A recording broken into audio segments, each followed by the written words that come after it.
The story you will see takes place near Montreal in Kanehsatake, a Mohawk village near the town of Oka, and in Ganawage, a Mohawk reserve south of the city at the Mercier Bridge.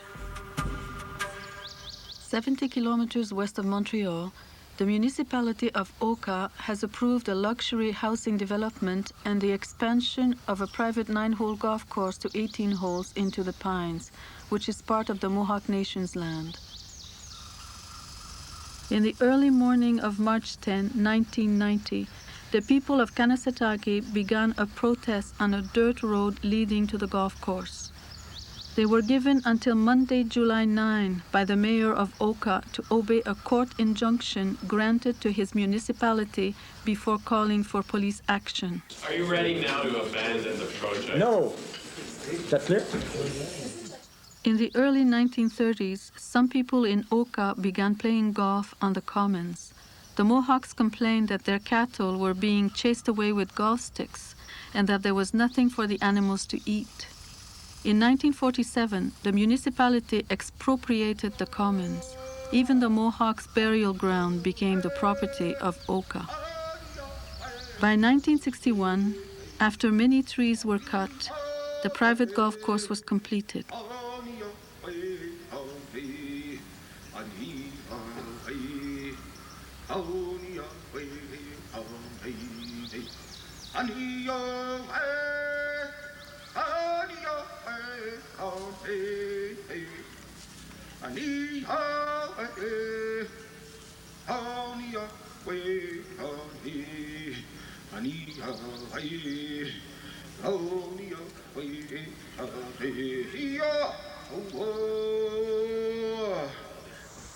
I came up here and I says, so where's the roadblock? They said, it's right here. I said, this is the road we're blocking? This is the road you've been blocking for 3 months? It's a dirt road. I thought it was maybe a highway, you know. Jeez. John Cree, our spiritual leader, had just started burning tobacco, and he was giving thanks. And about 5:15, that's when the Tilden trucks rolled in, and the SWAT team came out. And those 3 of us that just looked at each other, and one of the women had said, "Holy shit, they're here." Our instincts kicked in, and we said, the women have to go to the front because it's our obligation to do that, to protect the land, to protect our mother. And I can remember looking at the faces of the SWAT team, and they were all scared. They were like young babies who had never met something so strong, who had never met a spirit.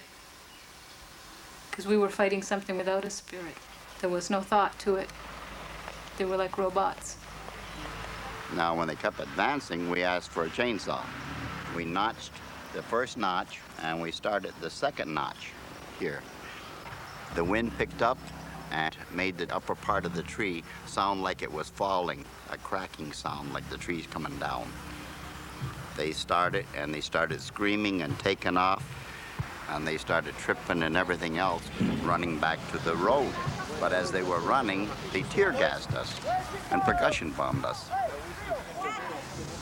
For sure, we weren't moving, no. They can try whatever they want to get us out, but we weren't leaving. The pines are still when the police throw tear gas at the people standing there. Suddenly, the wind comes and the smoke turns towards the police and onto Highway 344. In support of the Kanehsatake people, the warriors of Ganawage block all highways leading into their reserve.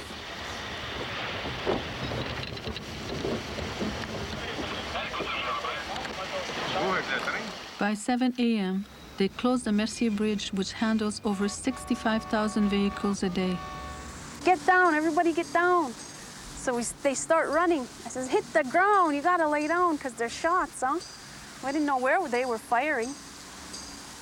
But once that first shot, first bullets, then our men start shooting back. Coming in! Coming in!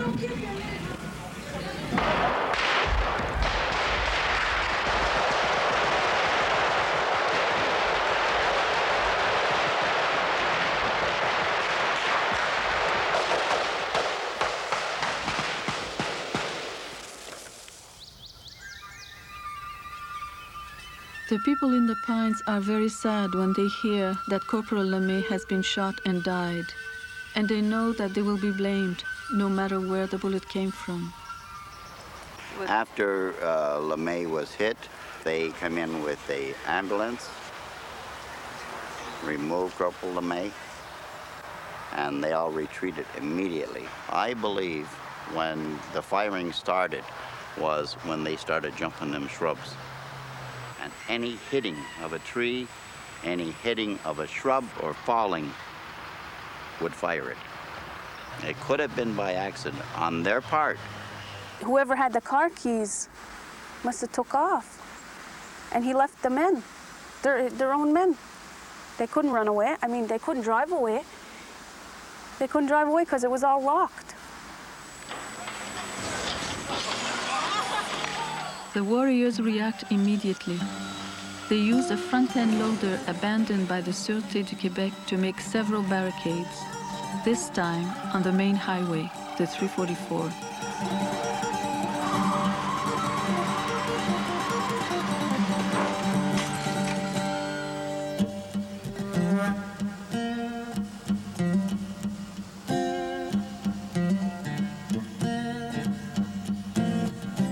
The first stand is made in the pines by the Longhouse people. The Mohawks now present a united front in spite of tensions among different factions in Kanehsatake. Warriors from other communities come to support their brothers and sisters in the pines. I think we all conducted ourselves in a very honorable way, because we did try to avoid violence, and we knew what they came there for. And we knew that as it progressed, something really bad could happen. We just felt it. It was something that you could taste almost in the air. A very tense atmosphere prevails. More than 1,000 police officers arrive in Oka, a village of 1,800 people.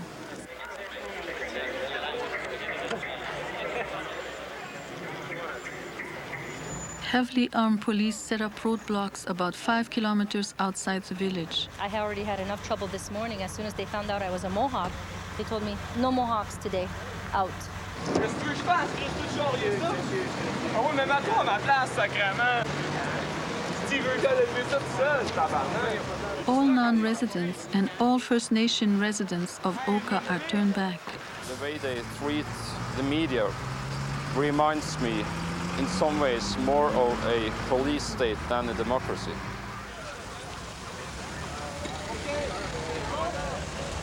Moi, je me disais que il n'y avait rien à nous reprocher à nous autres, fait que je me faisais pas trop de peur. Ils peuvent être cachés dans la forêt, là. Peuvent être cachés n'importe où. Tu les vois même pas, toi.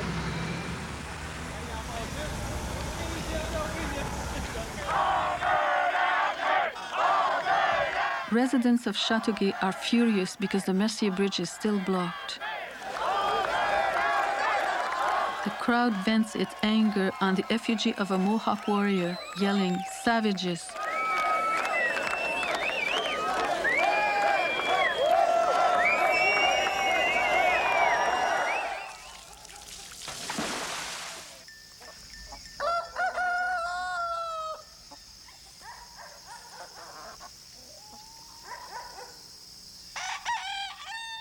Seven mayors from surrounding municipalities expressed support for Mayor Ouellette's decision to call in the Sûreté du Québec. Si on négocie 75% du territoire de la province de Québec, comment doit-on regarder ce dossier?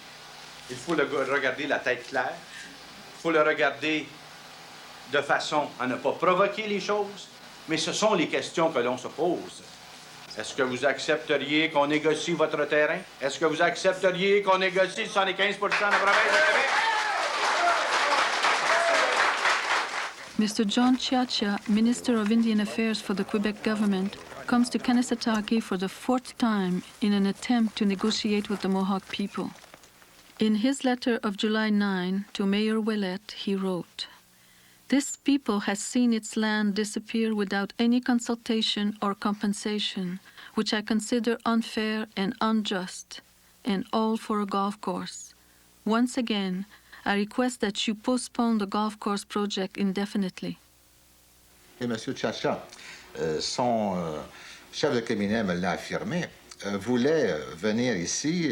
Le maire d'Oka alors lui a interdit de venir, qu'il avait pris sa décision et que c'était entendu qu'il prenait action. We have an agreement to reopen Mercier Bridge shortly, subject to the working out of some practical details. I also believe that we have the beginnings of a proposal which would settle the entire situation with the people of the Mohawk Nation. The people in Kanehsatake did that in support of us. And as long as our demands aren't being met, the bridge will remain closed. I mean, we're talking about human lives, we're talking about our rights. This is our territory, and the government has to acknowledge that. La moitié de ce terrain-là qui est convoité par la municipalité, ils doivent faire un golf avec, et l'autre moitié faire un développement domiciliaire. Et puis, nous étions, la majorité des gens ici, contre le projet. Mais le maire a complètement fait fi de nos suggestions et même fait fi de la suggestion du ministère de l'Environnement qui lui suggérait de faire une étude avant de projeter quoi que ce soit. Les Blancs, ça leur prenait des papiers, si vous voulez, pour appuyer leurs droits. Mais à l'époque, les Amérindiens, on sait très bien qu'ils ne savaient pas lire, écrire, puis il n'y avait pas d'avocat non plus. Mais il y avait quand même un cœur, puis de l'honnêteté. Puis on ne l'a pas respecté. En réalité, c'est à se demander vraiment, mais vraiment, qui est le plus évolué dans cette affaire. Many residents of Oka and Kanehsatake have left fearing another attack. After 8 days in hiding, Mayor Ouellet reappears in Oka. L'homme qui est mort dans cette confrontation. Ben oui, je comprends tout ça, monsieur. On est conscient de ça. Mais l'opération policière, là, c'est pas nous autres qui l'a commandée, c'est pas nous autres qui l'a faite. C'est très, très inquiétant, ça. Quand un conseil municipal dit on prend des décisions, mais on n'est pas responsable. Ces gens-là doivent être, par définition, responsables à la population des gestes qu'ils posent. C'est pour ça qu'ils sont maires et conseillers. Vous revenez à Oka. Est-ce que vous feriez partie d'un comité de réconciliation entre les citoyens qui sont divisés ici? Quand vous parlez des citoyens qui sont divisés, vous parlez des citoyens... D'Oka, ici, les Blancs? D'Oka. Moi, on est prêt à les rencontrer. J'ai jamais eu de problème de ce côté-là. Donc, vous avez l'impression que toute la population est derrière vous? Est-ce que réellement, il y a une dissension dans les Blancs?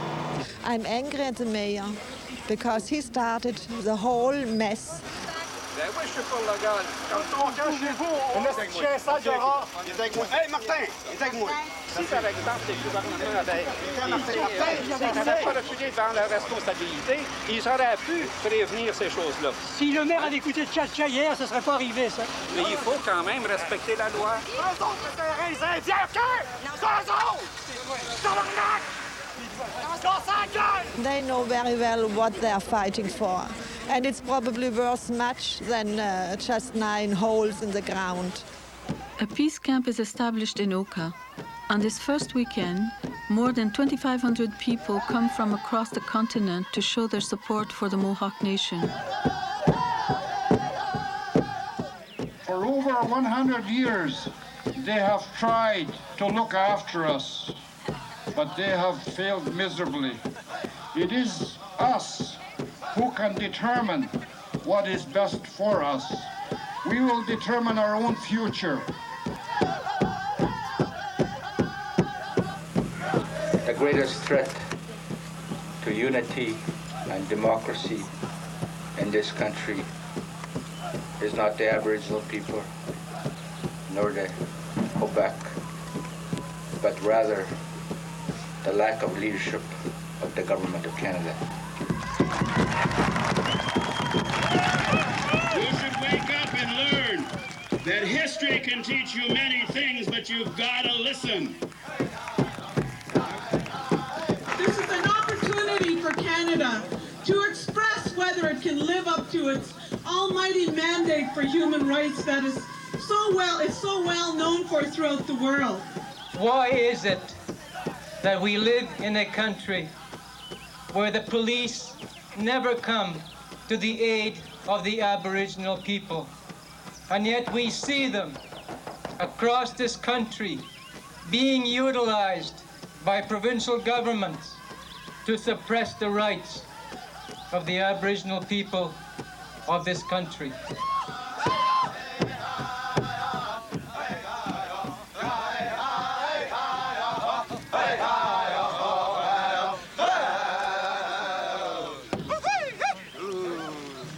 The purpose of today's statements by myself, in the presence of Father Sauvageau, in the presence of my colleague, Mr. Sam Elkis, and Claude Ryan, is to clarify once and for all, and I will repeat, there is free circulation of food on both sites. To bring food and medication into the community is a constant problem. Volunteers with donations from Montreal always had to argue their way past police roadblocks. People think the Red Cross is helping, and they're not helping. So far, they've come in with only food to feed 110 people. They told us on Friday, when they started this operation, that they would bring our food in for us. Then they told us no, they weren't going to come in because we might be bringing in guns and ammunition. 6 kilometers away, they are stopped at an SQ roadblock, where every item is checked. They wait for 7 hours, and then they're turned back. There will be no restrictions in terms of the delivery of food. It has never been the policy of this government to do that, and we want to clarify this once and for all. The truckload is taken to this farm, where Mr. Martin agrees to store the food. 11h30, ils m'ont demandé s'il faut stocker de la nourriture au frais. Je l'ai mis dans le cooler. Après ça, on a mis les conserves dans l'entrepôt, dans le garage. Il y avait 3 pick-up, bien plein. Il y avait un vrai char de SQ qui se promenait dans le Rhin ici à l'heure. J'aimais pas trop ça, les voitures. Moi, je m'inquiétais pour les autres en haut. Fait que là, ils sont partis à Montréal avec ça parce qu'ils ne pouvaient pas rentrer dans la réserve. Qui contrôle la police? C'est le gouvernement qui la contrôle. Donc, il y a des façons. Non, on n'a jamais coupé les vivres. Vous savez que les gens ont pu sortir puis ont pu rentrer avec des vivres. Tout ce qu'on vous mentionne aujourd'hui, on va rendre encore une façon plus facile pour que les gens à l'intérieur qui ne veulent pas sortir, d'aller s'alimenter à des dépanneurs à l'intérieur des barricades. Well, all of a sudden, the government has decided to get involved in all this. Where have they been for the last 14, 15 days? We've been out food for a while. This is about maybe the third official truckload that has come through. We've got very little to give to many. In the federal school at Kanehsatake, a food bank is established for those who are afraid to leave the community. The people are determined to protect the pines. Judge Alan Gold is appointed as mediator by Prime Minister Mulroney. It is also announced that the army will replace the SQ.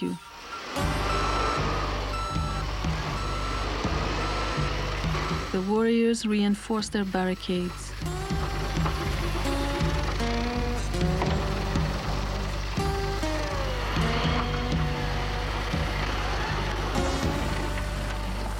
I'm willing to be here right until the end. If something does go down where we get shot up, fine, you know.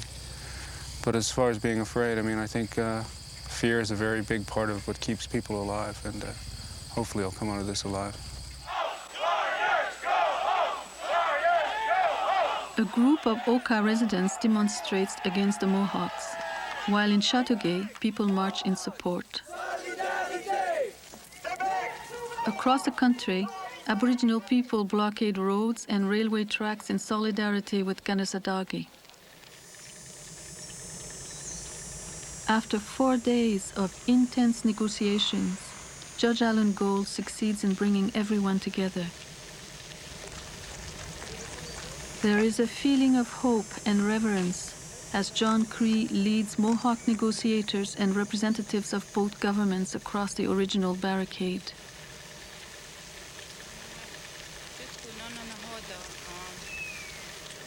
Waderi wate jadu, just nena ohondo gari wade kone, gari ho hetstu. Tahina werado ne seguayati zonzi nahoda rogan rogeru. These barricades will come down. upon mutual agreement of the terms of disengagement. These barricades are just a physical manifestation of the barricades that have existed between our nations since contact occurred in the Western Hemisphere almost 500 years ago. You got that one? Right here. The three preconditions to negotiations being signed are: 1. The International Federation of Human Rights will choose 24 representatives to observe the negotiations. 2. Spiritual leaders, clan mothers, advisors, and attorneys will be free to come and go. 3. Kanehsatake and Ganawage will have unimpeded access to the basic necessities of life.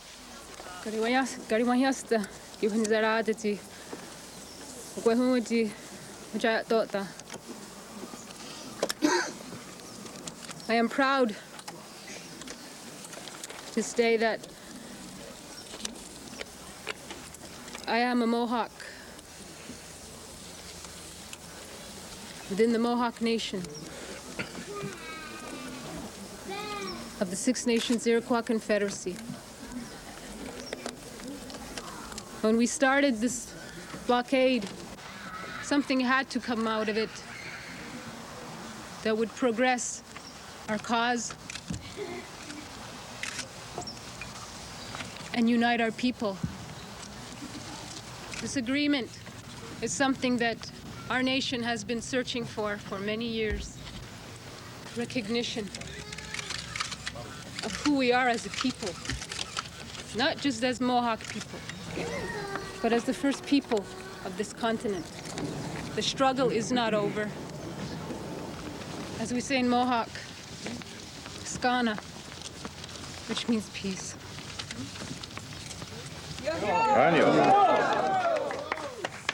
I think there's something especially significant in being here in this pine forest this afternoon to witness a step which we hope will ensure, as Ellen Gabriel put it, that there will never, ever again be another July 11th. This is a place of tranquility and great historical and spiritual significance to the people of the Mohawk Nation, and we respect that. We must live side by side with the Native people, with the Mohawk Nation, and I'm very hopeful that we will be able to arrive at a peaceful, negotiated settlement in the mutual respect of all the peoples that are involved. As far back as I can remember, there has always been a struggle. I hope that the Creator will give you the integrity to fulfill these things. Tareto.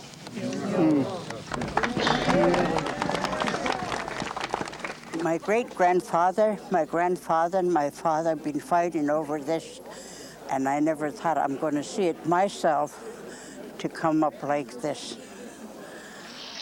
On the same day, protesters occupied the Saint Louis de Gonzague Bridge west of Chateauguay. They demonstrate against the continuing blockade of the Mercier Bridge.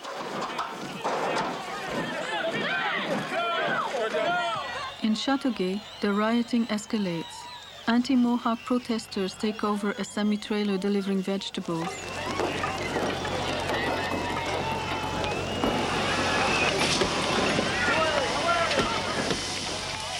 It is estimated that on one night, more than 7,000 people took part in the rioting.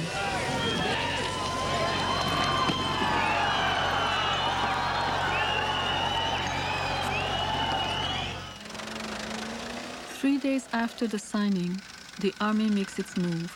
2,600 troops of the Royal 22nd Regiment are deployed in positions near Oka and Ganawage and await further orders.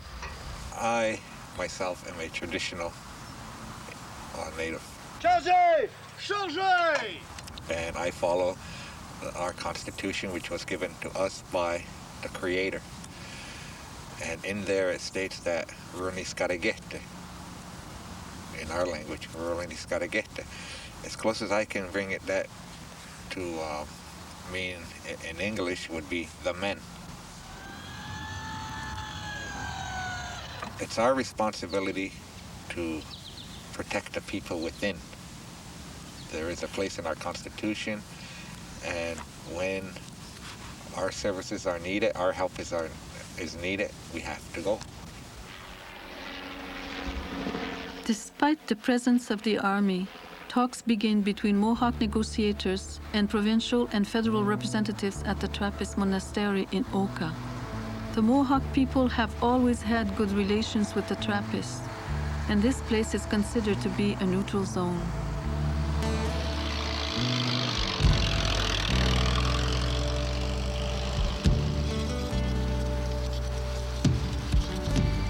Back in Kanehsatake behind the barricades, the warriors get ready as the army takes over the town.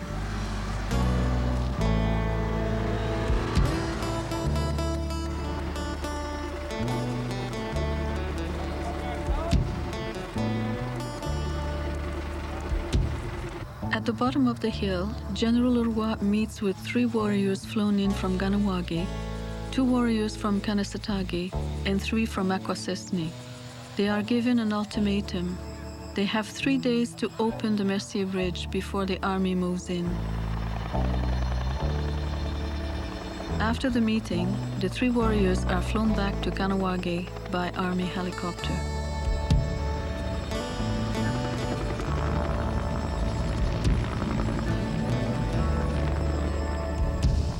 Now they asked me to move out and go to a hotel somewhere, just in case if something happens.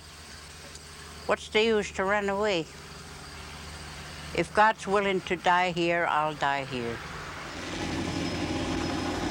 The irony is that the army helicopters are landing behind the Sulpicians Church, where the trouble all began 270 years ago. For thousands of years, all this land was Aboriginal land. Long before the white man came, the Ganyange Haga, people of the Flint, known as Mohawks, had governed themselves within a confederacy of 5 nations they called Haudenosaunee. The Mohawks were the keepers of the eastern door of the 5 nations' territory. In 1535, on his 2nd voyage to Canada, Cartier reached the main Iroquoian village, Hochelaga, now Montreal. At the foot of the mountain, he saw about 50 long houses in the middle of cornfields. In 1663, the gentlemen of the Seminary of Saint-Sulpice in Paris were named the seigneurs of the island of Montreal, and so began the dispossession of the Aboriginal people of this country. In 1676, one of their missionaries began visiting the Mohawk village located where downtown Montreal is today. The Mohawks were displaced from their homeland and moved several times by the Sulpicians. Finally, they were told to move to a settlement on their hunting grounds at the mouth of the Ottawa River or Lake of Two Mountains. The settlement was called Kanehsatake. In 1716, in the name of the King of France, Louis XV, who was then 6 years old, a written promise was made to the Mohawk nation of land 9 miles square on condition that should the Mohawks leave, this land would revert to the king. The king also accorded the Sulpicians 1.5 miles by 9 miles next to the Mohawks' land. But the Sulpicians were not happy with this decision. They wanted all the land because it was a well-established meeting place for trading. A year later, they succeeded, with the help of the governor of Montreal and the intendant, to have the entire tract of land granted to themselves. They did not inform the Mohawks of this action. The deed was sent to France for approval. It was pointed out that this move would help in the conversion of these savages, and that in time of war, they would offer protection against incursions by other Iroquois. And so, the Sulpicians became the seigneurs of Lake of Two Mountains, on land that had been the hunting grounds of the Mohawks from time immemorial. Not knowing of this treachery, the Mohawks remained faithful to the Catholic Church and the King of France, and fought on the side of the French against the English. By 1721, the last Mohawk families were persuaded to leave the island of Montreal and move to Kanehsatake. Understanding that they would not be asked to move or be molested again, they made a wampum belt as a record of their rights to the land. Just to the west, the Algonquins and the Nipissing people had hunting grounds on both banks of the Ottawa River, and they were also on Lake of Two Mountains. By 1760, the British had taken control of New France. A notice was sent to Kanehsatake that unless they pledged allegiance to the King of England, their village would be destroyed. The chiefs met in full council with Sir William Johnson. They were told that title to their lands and freedom of religion were guaranteed in the King's name. All those who did not wish to be subjects of the British Crown had 18 months to sell their land. The Sulpicians were in trouble. They couldn't sell the land because the Mohawks were still living there. So, 4 months before the deadline, the head of the seminary in Paris transferred title to the land to the seminary in Montreal. The superior of the order then swore allegiance to King George III. On February 8, 1787, after years of being told by the Sulpicians that they did not own any land, not even a shrub, the Mohawks used the wampum belt to convey concern to Superintendent General of Indian Affairs, Sir John Johnson. Said Chief Agnita, "You see this white line, which shows the length of our land? The figures holding hands who rejoin the cross represent the loyalty which we owe to the faith that we hold. The body represents the council fire of our village. The 2 dogs on the outside are supposed to guard the boundaries of our land, and if anyone attempted to interrupt our possession, it is their duty to warn us by barking." For the Iroquois, the wampum belt was a record of laws governing a 5-nation confederacy ruled by a council of 50 chiefs. This system of government would influence the future establishment of a democratic charter in North America. As the years went by, every chief took up the struggle to have their rights to the land recognized. Notable among these was Joseph Onasanganrat, a young Mohawk. The Sulpicians noticed in Joseph a man of more than ordinary intelligence and influence with his tribe. They immediately began to patronize him. They sent him to the Collège de Montréal in order to prepare him for the priesthood. In 1868, at the age of 23, Joseph was made head chief of Kanehsatake. There was a nobility in his character that scorned anything that was false. For the first time, the Mohawks had a chief who could read and write the white man's way. As secretary to the Sulpicians, he soon discovered the extent of their false dealings with his nation. Chief Joseph, accompanied by Algonquin and Nipissing chiefs and a group of his people, marched to the Sulpicians' house. He confronted the fathers. "We have come to inform you that you have not dealt justly with us, and that we want you to leave our land, as we do not want to be robbed of our heritage. This land was given to you in trust for the tribe to whom it belongs. And how have you betrayed that trust? By selling the timber and filling your treasury with the proceeds of stolen property. This land is ours as a heritage given to us as a sacred legacy. It is a place where our fathers lie beneath those trees. Our mothers sang our lullaby, and you would tear it from us and leave us wanderers at the mercy of fate." The brother of the Bishop of Montreal came to Oka and threatened the chiefs that he would shut them up in Kingston Penitentiary for life if they did not obey the priest. He also informed Chief Joseph that the government has bought land for them in Ontario. Chief Joseph replied, "We will never go there. We will die on the soil of our fathers, and our bleaching skeletons shall be a witness to nations yet unborn of Rome's injustice and greed. In response, the priests asked Quebec to send police, who imprisoned Chief Joseph and many of the people of Kanehsatake. In July 1990, this sad legacy continues. On Saint Germain Road, the bus carrying Mohawk negotiators is intercepted by armed personnel carriers. The army informs them that death threats have been received. The negotiators do not believe them. Their suspicions are confirmed when they see the army advancing.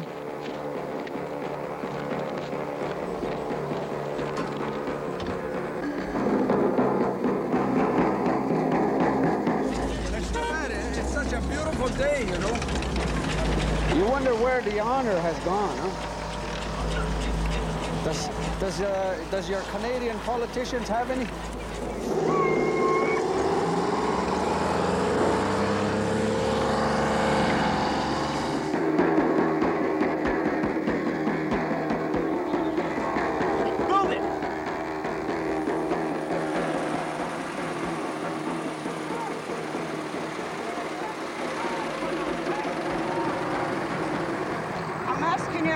Where are you going from here, then? I will stop there. To our houses? Okay, I will stop there. Us? Can you please stop there? I'm not going to kill anybody, ma'am. Well, then, pull back. This is how you call peaceful negotiation? Okay, continue à avancer. Okay. Continue à avancer. Nice too gentle, okay? Yeah, nice too gentle, too. Go on the other side.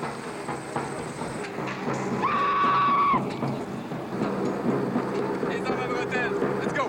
Major Alain Tremblay is in charge of this maneuver. Ça marche, safe.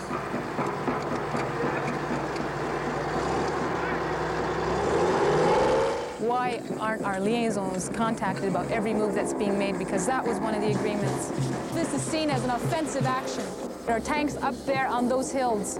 That's our land that they're encroaching upon right now with their tanks. And we want them out of here. Wait, something happens while we're out there. This is an intimidating factor. That's what they're trying to do. They're trying to do. They're on safety on both sides. Please understand this, okay? You got that confirmed? This move that you're making will be the last one. Because from here on in, I guess we're going to be burying each other. Because we won't move no more. But my mandate, as a soldier, as a military people, called here by our government, is to make sure that we take a position on the ground so we can ensure the security and the safety of everybody around here. So we know we can do that safely without using a weapon. No Canadian military soldier will fire one shot. First. A group of spiritual leaders from Mexico have come to support the Mohawks.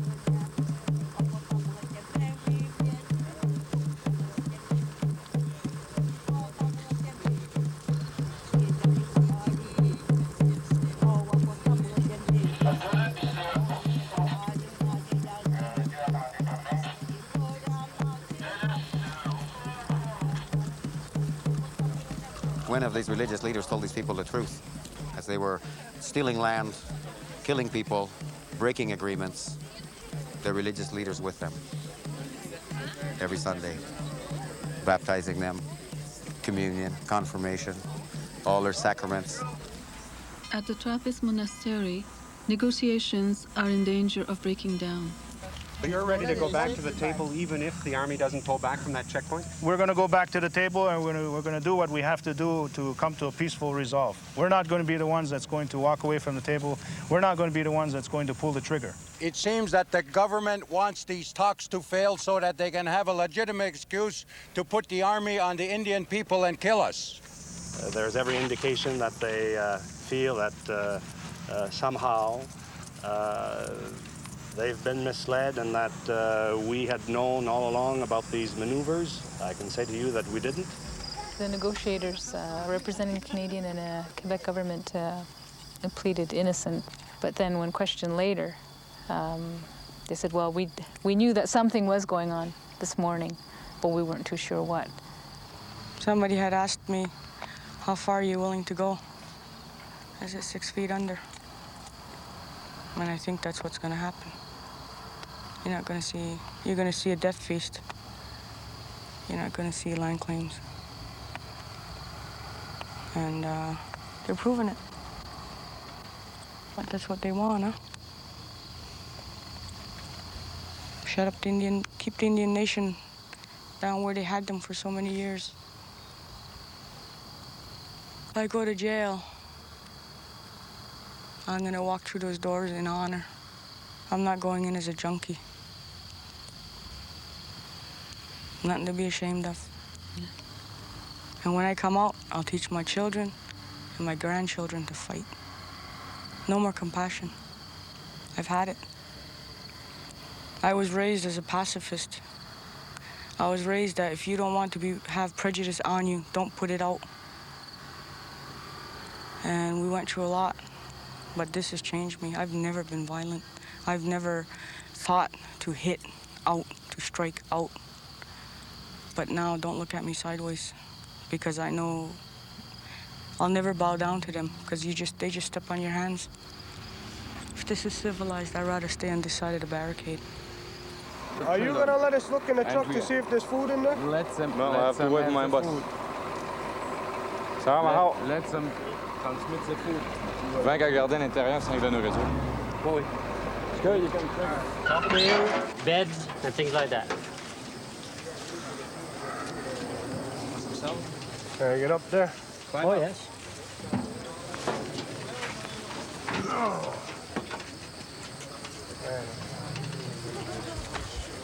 That's 8 boxes full of food. Check if you want. Steak. There's a lot of checking to do. Let it go through. Satisfied? Yeah. Okay, now, just to make sure that we are, on the same, length of weight, There's 3 meals a day that has to be served, And we've got, to give the meals to our men. I understand. Now, you agree with me today, right now, here in front of all those cameras, that you will not object anymore. No, as long as they could. Okay. Can I have your name, please? I don't want your real name. Just give me a name that you use. 361. 361? Okay, so we have agreed with 361 that from now on, every day, at every meal time, there will be a truck, 2.5 tons like that will be passing through to go, to our people on top of the hill. Okay, is that okay? Not a problem. As long as it's a truck of food, not the APCs like this morning. But don't everybody stay tense. We need one man and one man, whatever. If they got a man over there, we're short a man over there. We got a man there, fine. But nobody else be tense, get your arrest period.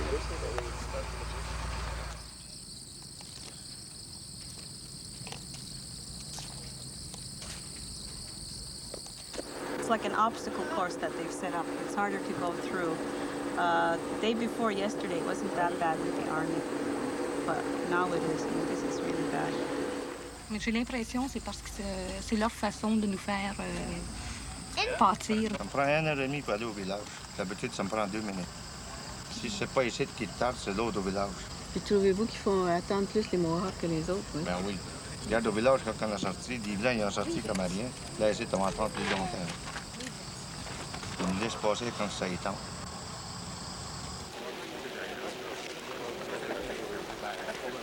After 7 days of negotiations, the talks are broken off. The negotiators on the government's side have reached the limit of their mandates and are ill-equipped to carry on the discussions at this time.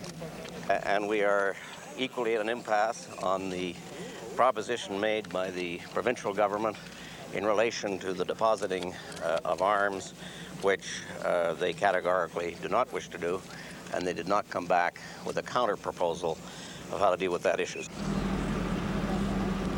The Mohawks called their own press conference for 7 o'clock that evening behind the barricade. 13 out of 15 issues had been agreed upon. There remained the question of sovereignty and potential arrest for the warriors after a disengagement. A feeling of discouragement had to be overcome. Amnesty implies that we did something wrong and we are to be forgiven for it. Our position is that we were defending our nation and our land, and we are not to be blamed for that. We are native people to this land. We're not trying to take your land or anybody else's property. You ask if there's an imminent assault here? Yes, there is. Within a few hundred feet from here, you'll find the armed forces. Yes, they're ready for an assault. We were here to protect our burial grounds and the pines from a 9-hole golf course. You must keep that in mind. Have you forgotten?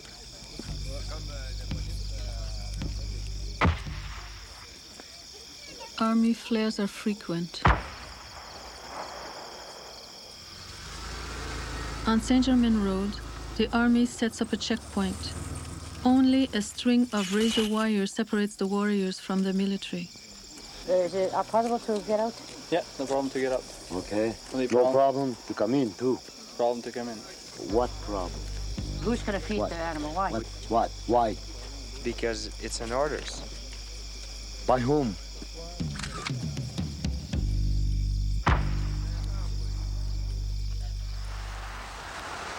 Mavis Etienne, a Mohawk negotiator, is arrested by the SQ and detained for 5 hours. They came to me and they said, you're under arrest, Mrs. Etienne. And I said, for what? And they said, for being behind the barricades. And for intimidation and all kind of stuff like that, not obeying the injunction. They'd have to arrest Sidden, and they'd have to arrest Judge Gold. They'd have to arrest Chiacha, because they have all been on the other side of the barricade. On s'en allait au village porter des femmes de d'autres communautés qui étaient venues ici dans la première journée. Quand on a passé le barrage, ils nous ont fait déshabiller avec les femmes. Puis, complètement? Oui. Dans la rue? Dans la rue? Oh oui. Combien vous étiez? On était 7. Mais ça devait être humiliant.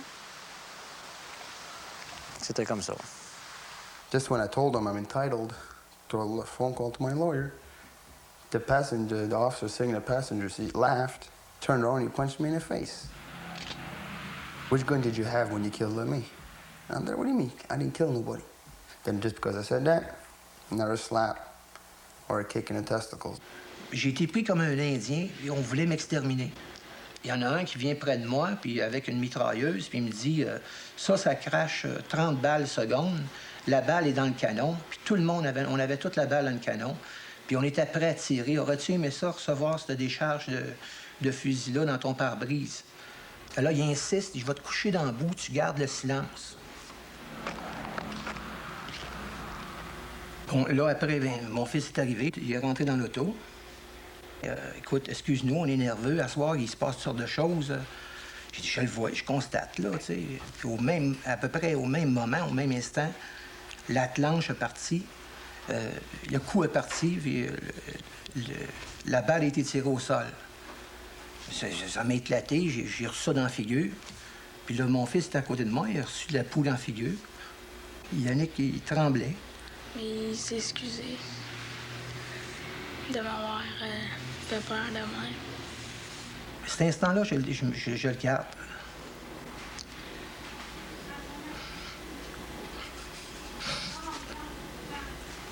They put the cuffs on my back. They asked me to stand up. And one of the officers asked me if I smoked. I said, I was more than happy to have a cigarette.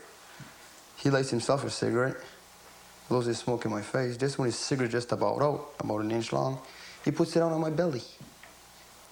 He actually put his cigarette out on my stomach, and then he pulls on my pants and he puts it down my pants. And they call us savages, I mean. And finally, I had enough. 2 or 3 hours of getting beaten on. I signed it.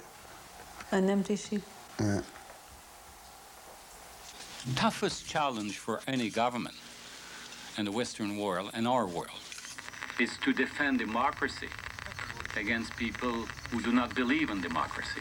We'll really praise Bourassa's government for the way it's been handling the situation in Oka. We are not going to accede to requests from a group of warriors, some of whom are not even Canadian citizens, and whose actions have been, to understate the case, illegal for some considerable period of time.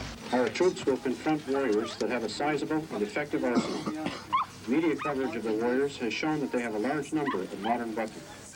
Now, Tony Ross, in Kanehsatake, there was some question about what kind of armaments the warriors had in there.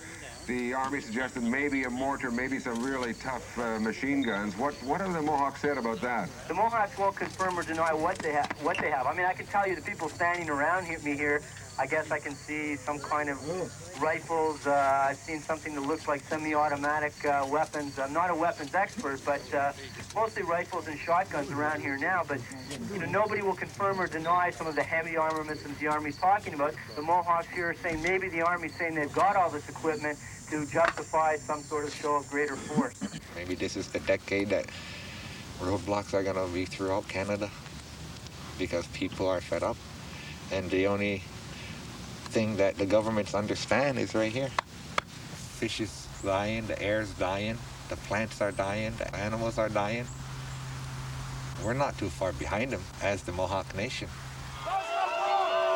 A mob attacks a convoy of 75 cars with old people, children, and women from Ganawagi as they leave the reserve fearing an army assault.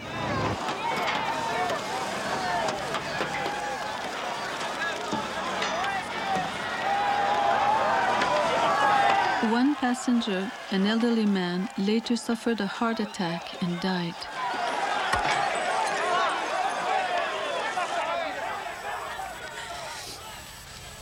This is what they threw at my father.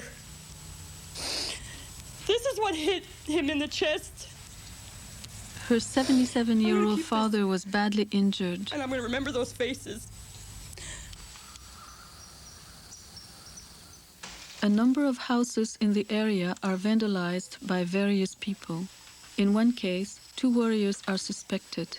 Needless to say, the community feels this is very bad. An agreement to open the Mercier Bridge is reached between the army and the warriors of Ganawagi.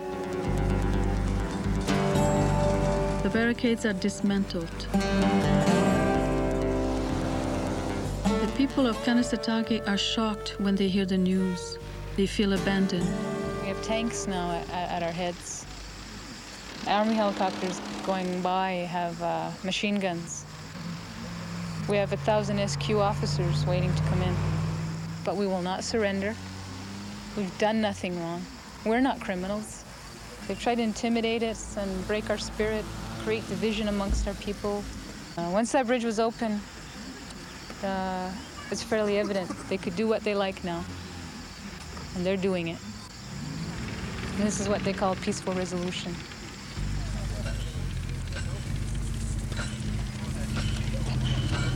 You want me to help you? Oh, I can't. I gotta go.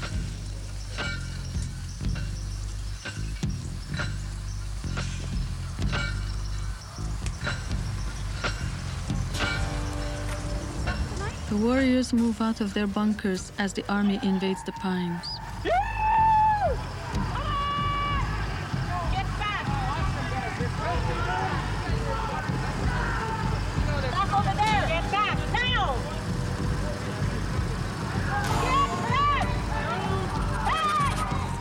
Meanwhile, on the 344, Boltpin, an unarmed warrior in a golf cart, defies the army, while Mad Jap hears from Sector 5.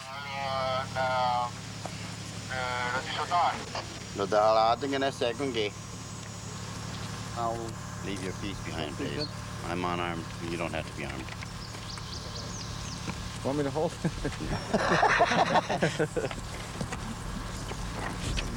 You get your fucking gun down! Come on, you guys! Fucking kick your ass.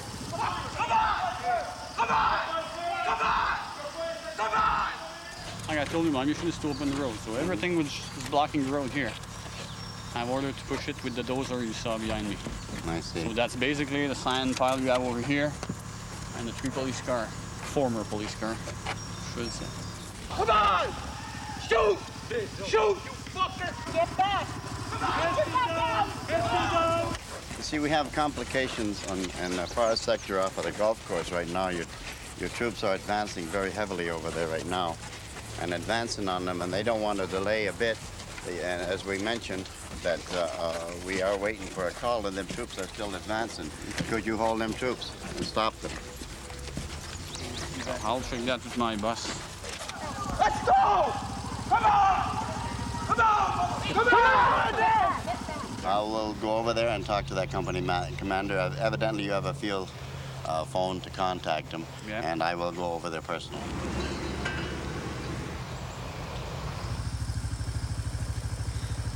Because the negotiation talks are still on as of yet.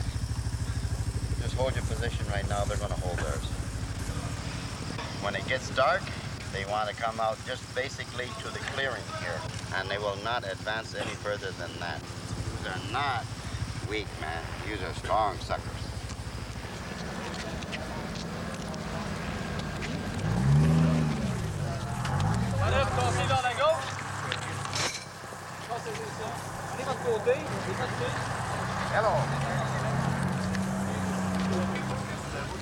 The warriors withdraw to the treatment center to make their last stand. Michael, we've got something here. All journalists are requested to leave the area through the gate over there. Please move now.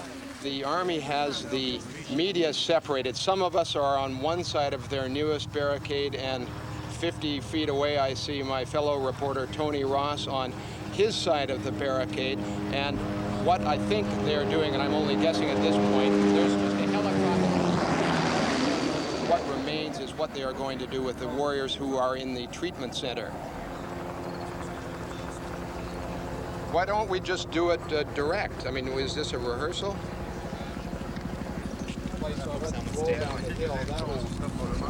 At 5:30 p.m., soldiers check the barricade for booby traps. Nothing is found.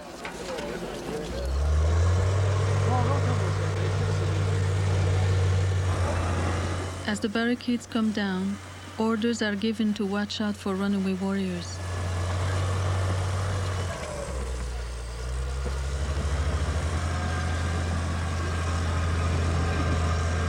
Three traditional leaders arrive to join the people in the treatment center. Assess everything right now.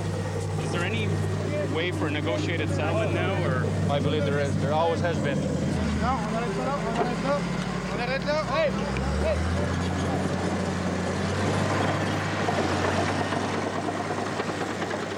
The warriors prepare for another advance by the army, while some people of the village take shelter in the federal school. The Army officers came over and told us that, asked us how many people were in the shelter, and we told them about 100, and they said that all the men, women, and children had to go out in the road and line up and get their identification ready because they were going to check them all.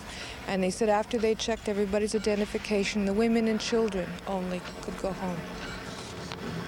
So we've asked for all human rights organizations to come and at least have cars ready at the barricades, so when people are arrested and taken, that somebody will follow them so they'll know where they've taken them to.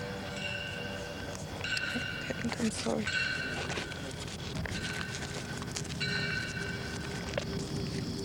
Linda.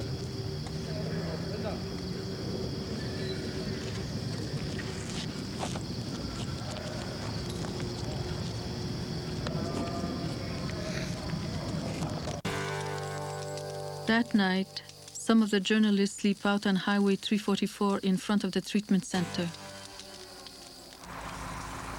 The next morning, the army surrounds the warriors' encampment with razor wire and takes position in the pines.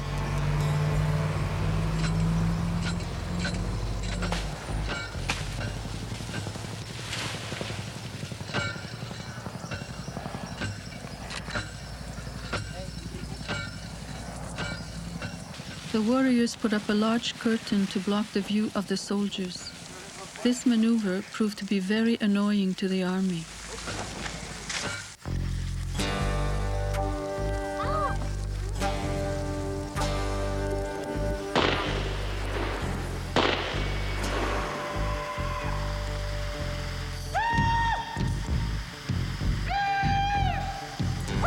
Tension is at the breaking point.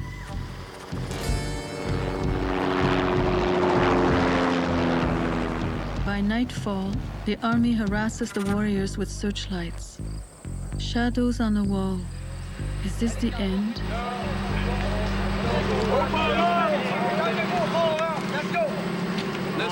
Listen, I'm talking now. Some of your guys throw something at us. Rocks, woods. Some of your guys use their 4x4 to tear the barbed wire. Listen, calm your guys, because I'm not gonna fuck around here. Understood? Understood, that's all. If you have any problem, go on the outline. I have a military job to do here, I'm gonna do it. Well, back your men up then. My men will back up as soon as your men are backing up. They're backed up already. Oh yeah?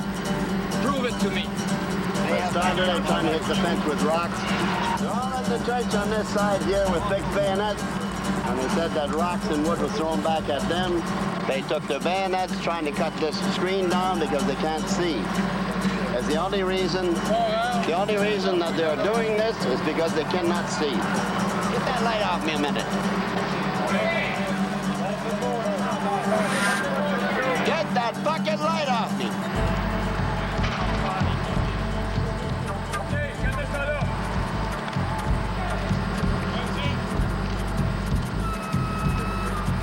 The men are backing up. Our men are backing up? They're backing up, yes, right now. You cannot see it. Well, that's the thing. We cannot see you either. And you come forward right here, and you'll see. Oh yeah, I'm not gonna go on yours. No, it's not. Nobody's gonna do you no harm. I go over there. I'm not scared. You don't have a cause. You should be real proud. They're gonna have your pictures on the papers as cowards. When you write home to mommy, you better tell them you're in Germany. You don't want to tell them here. She's liable to kick your ass when you get home. The army uses a crane to see over the curtain. Tout ce qu'on fait, nous, c'est qu'on veut surveiller. On prend les meilleurs moyens pour surveiller la nuit comme le jour. Vous nous rappelez votre nom, s'il vous plaît? Major Marquis Heinz. M-A-R-Q-U-E-S. Heinz. H-A-I-N-S-E. H-A-I-N-S-E. Yes. Heinz. Heinz. H-A-I-N-S-E. H-A-I-N-S-E. Haynes. Yes, yeah. Okay. Maybe I can... No, S-E. S-E, that's right. Not E-S. Okay, hold on. S-E. H-A-I-N-S-E.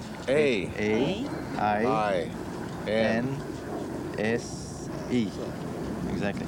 Okay. Whenever a flare would go off, it was, at first, everybody would kind of run to that area and see. And when that would happen, it would leave other areas unguarded. You did not talk to me. You didn't talk to anybody. I was putting it out, ordered it, until they come, the cameraman down, then you move. There was always that kind of thought at the back of your head, well, what, maybe it's a diversionary tactic or something. Hey. That's all right. Have to go and investigate, make sure it didn't burn the pines. Come on, let's go. Get out of here. Hey, come on. We lodged a few complaints that these flares are only heightening the chances of people shooting because it would produce a lot of fear, a lot of agitation. Mom, what's that thing? Nada. I know it's a bomb, Mom. Yeah, it's some kind of bomb. What happens if you touch it? Don't go. It's poison, I guess. What's poison? Makes us sick. We don't know what it is, first of all. The flare went up and this thing landed next to me. We're sitting here. Look, Bruce is laying there relaxing. And here, and this thing made a big noise in the ground like a big thud. And if it had killed either one of us, I mean, I know everybody in there would be dead.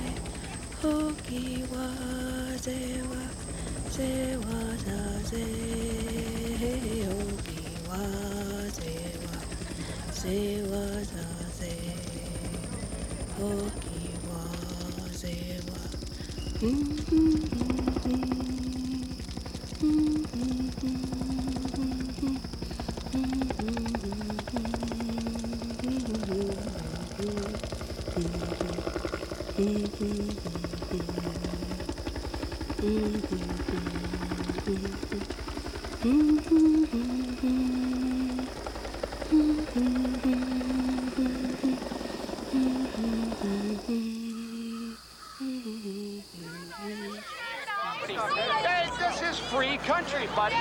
You have your orders, and our constitutional right. You keep your hands away from the camera. We're going to talk what's happening in our home here. These, you just said, they're allowed in there because it's nothing.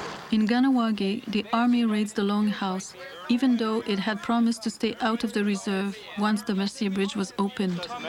Why not? It's their house. Sir, it's from order from higher. He's welcome. They're welcome in. Sir, it's from order from higher. No reporters, no television crews. Pass the cord. They all beat us. We were laying in ditches out there. We were fighting them. They were punching, believe me. They pulled my daughter's shirt right off. He says we're welcome. No, sir. The court has been established, sir. No photography crews, no media crews. Pass the court. Guys, sir, I don't ask questions. I just take orders, sir.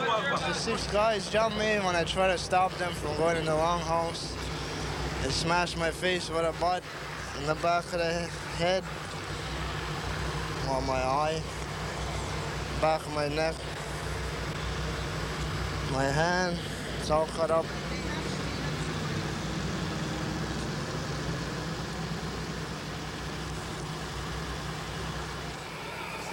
At the treatment center, when the warriors learn of the raid, they react immediately.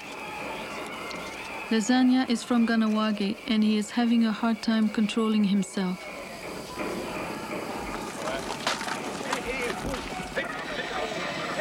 Lorraine Montour, who was almost hit by a falling flare the night before, is enraged. Allez pas là! Mettez-vous sur le barbelé et bougez pas.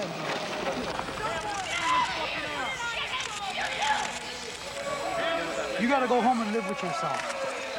You gotta go home and talk to your children too, huh? I'm a terrorist. You guys better go home and re-educate yourself. Come on, Canada's using you. Piss on kids too and gonna walk it? Look who's the Rifle savage butt, now. unarmed women, innocent women, children.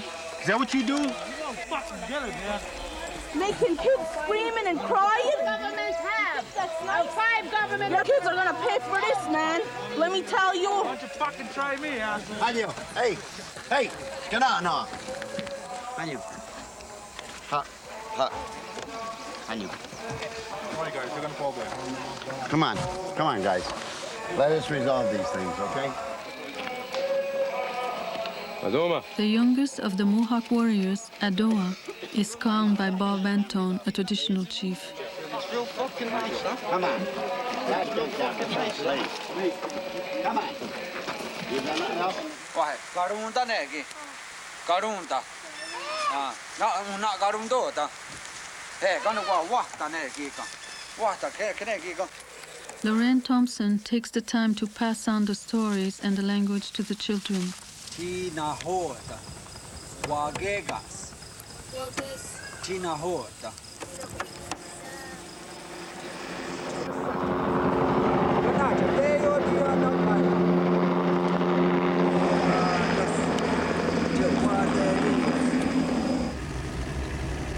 Now that rescue boats are patrolling, the chance of bringing food across the lake is much reduced.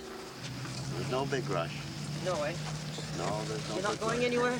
No, I'm not going nowhere. Okay. After 4 hours of waiting, every item of food is inspected at 2 different army checkpoints. Margaret Gabriel is allowed in TC to deliver food for the last time.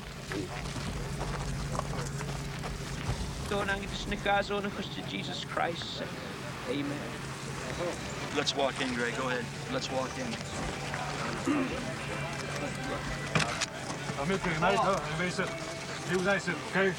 In the name of Jesus. In the name of Jesus. I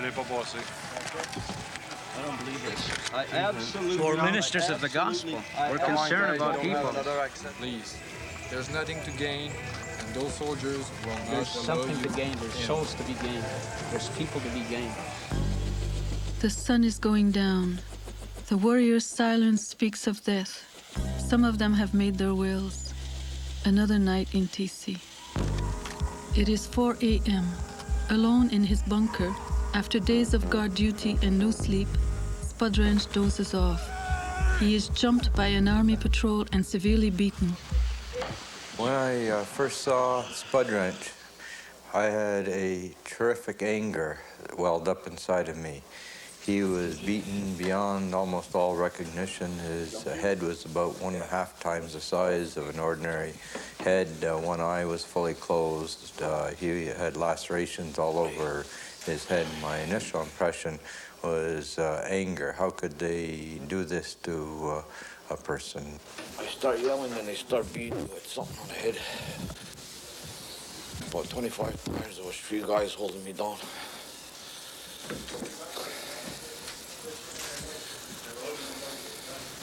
The warrior's condition is reported to Major Tremblay by a military paramedic. Your guys need to be sent to a trauma center. I'm going to promise you that he's going to be brought back as soon as he's okay. Okay, he is not to be interrogated by no one or anything? No, not at all. Can I have that right, please? In writing, I cannot do that, and you know that. You're going to have to take my word. His life is more important thing to me. That's right. Right. It is the most important thing to me right now. It's the same thing for us. Evidently not. But that's neither here nor there on that right now.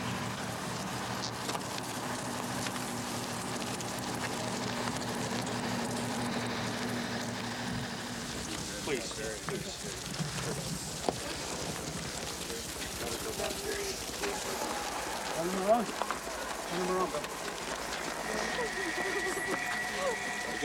It takes several hours of negotiations before the army allows Dr. Gorman inside TC to treat Spud Wrench and a civilian ambulance to take him to a hospital. Take care of him now. I'll take good care of him. Okay. You're our hero. The first thing I found, everybody's searching. I saw something laying in the sand. It was about this long. It was wrapped in leather. It was a blackjack. That was the thing that they used on him. And I held it by my fingers, and somebody says, "Let me see." I said, "Don't even touch it." And he told us, he says, "They're not fooling." He says, "Be careful." Finally, the army, who didn't want him to fall in the hands of the SQ, and they knew if he died in a jail, that ultimately they'd be responsible for murder. They had a big verbal fight with the ambulance driver. The Army MPs, and their hands were on their pistols, and they were trying to see that we got safe passage to the hospital. Though I had seen him and I had treated him, and I'd sewn up all his wounds, when I saw his picture on the front page of the Montreal newspaper, I wept when I saw it a few days later. Yes, I gave him my word that if, due to the seriousness of the injuries that was assessed at that time, he could, that the option of coming back could be considered. Major Tremblay said yesterday before our cameras, quote, "I'm going to promise you that he's going to be brought back here as soon as he's okay." Did the Army break that promise or not? No. Major Tremblay's company, Company C, has changed places with Company A. Company A is now down in that direction. Company C back here. Standard procedure. It's just a matter that Major Tremblay's troops have been in the thick of things for a number of days now, and it's a matter of allowing fresh troops to get in there and Major Tremblay's troops to perhaps step back a bit and relax.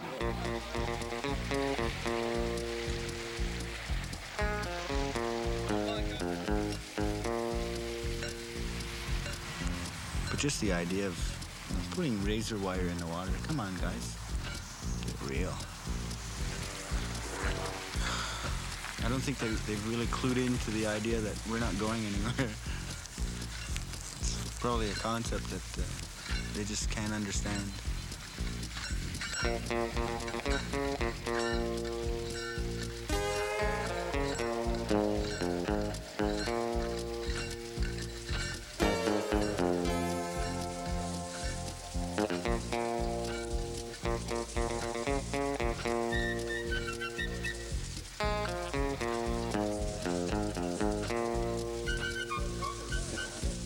Bob Antone returns to replace Terry Dog Stater, who has gone to the peace camp, where the people are upset and angry after hearing about Spud Wrench.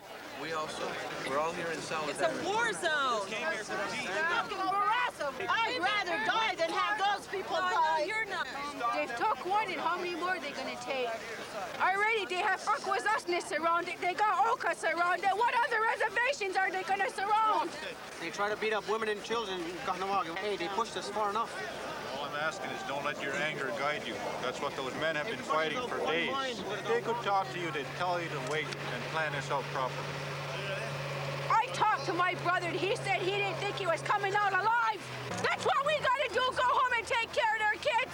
We want them out. I've been beaten so many times by the state police, the SQ. I know how it feels. I know how those people feel.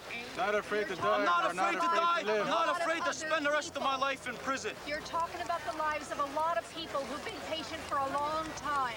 Patient for a long time. Yeah, well, they're getting beaten and beaten and beaten. Who's going to be next? It's time for them to die. No, I'm saying it's time for us to do something. Well, let's come Are we going to together. let another one Let's beat up? come How together. many times have they kept one promise? That's what They we're kept one asking promise. you to do. One promise they kept. They promised to take all of our land, and they're doing it.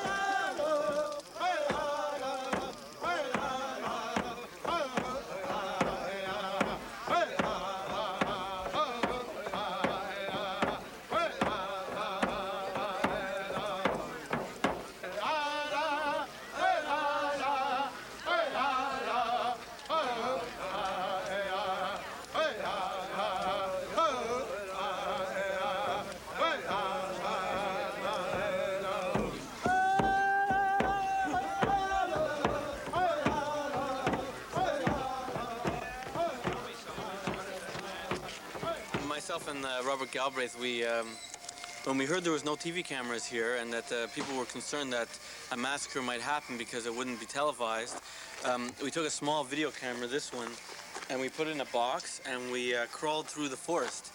Mostly on our bellies, got covered with insects, and we went past the army in broad daylight. Comment vous expliquez qu'il y a deux journalistes qui ont réussi à pénétrer dans le périmètre? Très bonne question. C'est des gens qui sont très agiles. There's all this psychological stuff about how you can't get through barbed wire. Well, we put a tarpaulin underneath the wire instead of going over it, and we crawled underneath and came through about 7:30. This is last Sunday. Qu'est-ce que vous savez sur les deux journalistes qui ont réussi à franchir vos lignes? C'est vous qui l'avez dit. Moi, en tant qu'on est concerné, il n'y a pas personne qui est passé à travers notre périmètre. À notre avis, c'est des journalistes qui étaient là depuis le début, tout simplement. Le major Tremblay nous l'a confirmé tantôt. Je ne crois pas que le major Tremblay vous ait confirmé que personne n'est passé à l'intérieur. We're your eyes, and they're trying to blind us by getting the press out of here. And I'm not going to leave. I'm not going to be blinded. I want you to see. I want the people to see what's going to happen. I can't understand why the politicians don't realize this, that there's going to be complete anarchy throughout Canada if anybody's hurt here, if anybody's shot, if a gun goes off. That's going to break up the country. That's what it's going to do. It's going to break our country up. And I love Canada. And I love Canadians. It's beautiful up here. It's really nice. Okay, let me. And, the people are really great. And I recommend it to anyone. Even if we're not recognized as a nation, it's brought all Indian nations together, this fight. So in a way, our battle is won. Major Tremblay had it put there by one of his men. I questioned him about it. He says he had his men put it there. Just to intimidate me, to make me mad. Doesn't bother me at all. They are soldiers of the Mohawk Nation, and they've conducted themselves well as soldiers and as warriors. And they've been disciplined. They've been real good men out there to hold back and to restrain themselves as much as they had, even though they've been fired upon in this siege. They've maintained a real strong integrity. Bruce Elijah never seems to rest. He helps take away the anger from the hearts and the minds of the warriors. Day by day, you can see the change in their spirit. A lot of the guys, too, have changed. They're not really trying to keep up that hard exterior anymore. I mean, they're gentle in their own way. You're seeing more than just the warrior. You're seeing somebody who's a human being. It's important that we keep our traditions alive, and it's really important that we hold on to our language. This is what makes us strong, our beliefs, our customs and our prayers and songs and the drum. This is what keeps us going. Aujourd'hui, on m'a appris qu'il y avait possiblement 2 personnes des médias qui ont été interceptées par la Sûreté du Québec. Ces mouvements-là qui se produisent depuis quelque temps sont, à mon avis, tout de même une cause d'un potentiel d'escalade et de confrontation.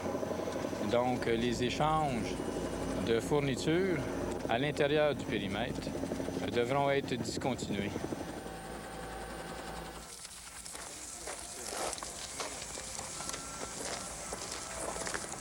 You all set, Ryan?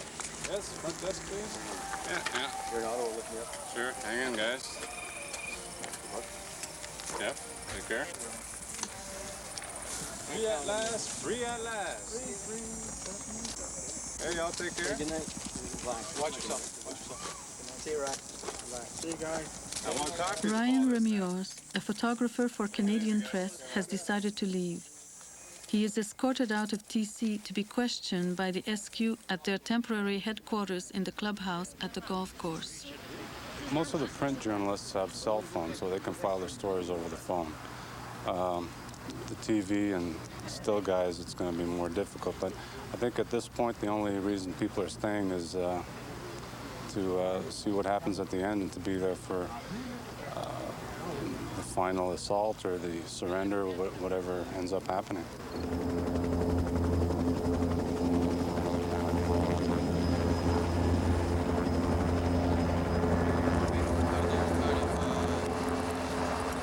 Hello, Phil. Hi, how are you? Good, good. I guess you've heard the Army's cut off the telephone inside here, eh? Yes. So who knows what's going to happen next, so hopefully it's not our last call for a while. How's the kids? Good, good. Yes, I can. Hi, honey, how are you? Did you have a fun day at your school? Really? I got your paintings and the big smiley face, the happy face, and it was beautiful.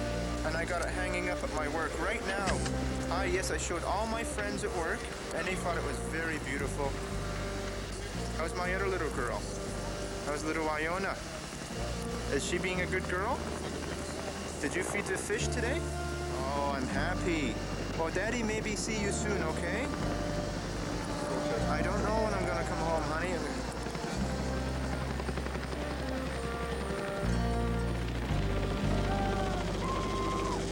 On n'a jamais arrêté l'acheminement de nourriture ou de fourniture médicale depuis le début. Vous avez été témoin, il y a des camions qui sont venus porter la nourriture. You got anything for asthma? And if I leave, I can't come back. You're not going to give me any medicine unless I leave here and you take me away. You the commander, sir? Yes, I am. Can you explain to me how we can be taken into custody when we're not accused of a crime?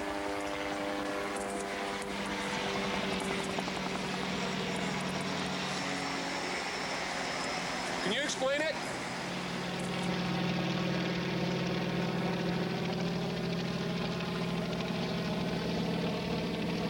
Policy is journalists are confined to stay over there or to leave. This is a confined area. Well, I realize that. Yeah. Now, it's at the point right now where the condition I have, which is a chronic asthmatic bronchial condition, if it worsens, can be life-threatening. And if you don't believe me, call up the Royal Edward Chest Hospital and ask them for my file. My name is Cash. I'm sure you got a file on me that thick by now. You call up the hospital and ask them if I've ever come close to death, and they'll tell you. It's your decision, mister. It's your decision. Yeah, my decision is this. If I want medical treatment, I have to go into custody. No. Am I accused of any crime? right now by being here? Because we don't know, because we're not allowed to speak to lawyers either.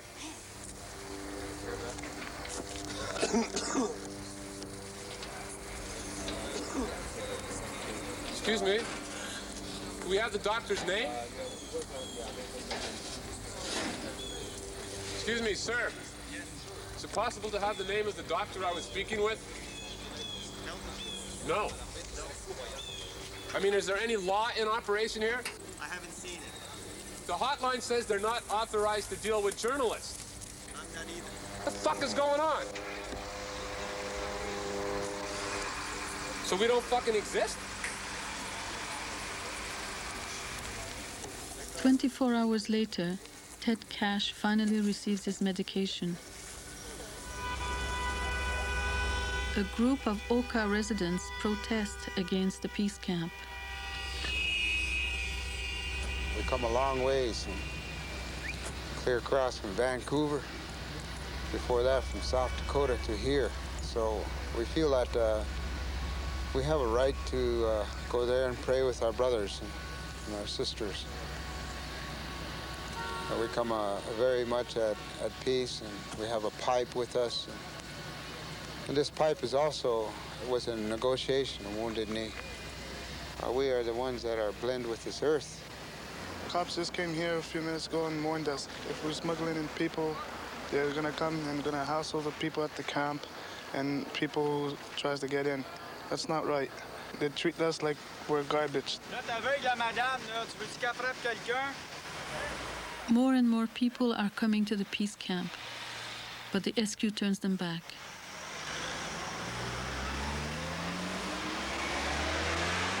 We're going in there to pray with our brothers. I know, I understand you, but the order from now, because it's an emergency zone, so you're not allowed to go in. You must control everything that's going in. So you need an address inside. There's thousands of people coming. What are you going to do with everybody? We're all We're gonna coming turn them to show back. support. Like tomorrow, we're supposed to have an area especially for you people. Well, a place for a camp and... You mean to detain us? No. You don't, no. Detention camp. It's not a detention camp. It's area especially for you to put your stand there. No. This is my country. Don't make that mistake. You know, you cannot be treating us this way. We don't treat you. I mean, I'm talking to people who come from out of the country here. They don't have a place to stay. You're from out of the country. If anybody's out of the country. But this is our country. Our home and native land, it says. But now they're putting up barriers for my people. We can't go as we like. We got to be careful how we talk or who we talk to in this country.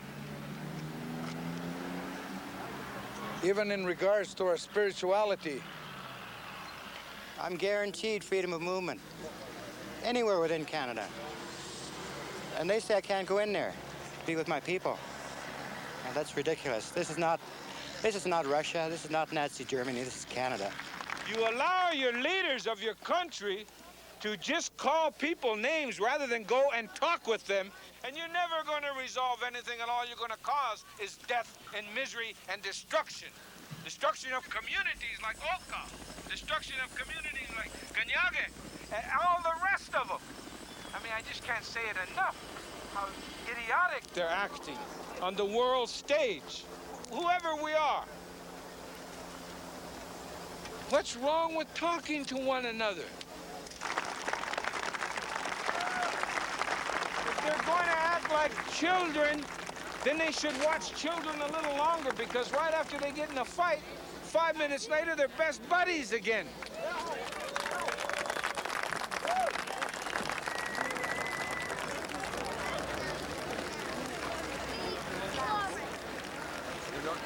They all got bulletproof vests. The army finally allows journalists to approach the front of the treatment center. There are 5 journalists here. They got the 50 fucking caliber pointed at their heads. Welcome to South America. Help us, help us. It's getting difficult to do our jobs. It's unacceptable. We'll ask you right now, please, to come back over there. There are a dozen people in there who are working hard, trying to tell the story to the whole world of what's going on from that side, okay? The journalists trying to throw their film across the barbed wire to other journalists outside, and the armed forces interfering with that. Those films are now in the hands of the police. Well, that's a pretty horrible thing. They're not allowed to interfere with human rights here, but they're doing it anyway. How many eggs did they throw at you? Let's say that they did throw more than 1 egg at us. A dozen, 2 dozen, 6? I don't really know. But you know they threw eggs at you? They threw eggs at us. Your people are throwing eggs at us, so apparently you have too much food. No, I don't understand that. That's not true. It is true. That vehicle over there, you see the one with a red A on it? Yeah. Take the next vehicle. 2 eggs landed right next to that vehicle, and they were thrown from the inside of the perimeter. You want to show that to me? You won't be able to see it because that's on the other side. Shells of the eggs. You want to take me over there? I can bring you the shells of the eggs. That you got for breakfast. Well, anyway. You won't be able to use the shells because I don't think you eat. We'll take the camera crew over there. Are you here to pick this up? Because we don't waste no food. They did. I'm sorry, but they did. Oh, you're here to pick this up? You'll treat my penny. Yes, I'm here this to is pick our, this up. This is our food list. The food list to me? Yeah. No, I won't send any food list. Why not? Because I'm not sending food list. I'm picking this up. I'll bring you the shells. No, we're going to take them over. They want you show us where they hit. We'll take the camera crew so they can see where they hit. No, you can't see it because that's on the other side of the road. Give me the camera, I'll tape it for you. No food left here, unless it's your own men. Unless it's your own men trying to pull some shit. We got a new Colonel Klink. Corporal Klink. Major Klink. Colonel Klink.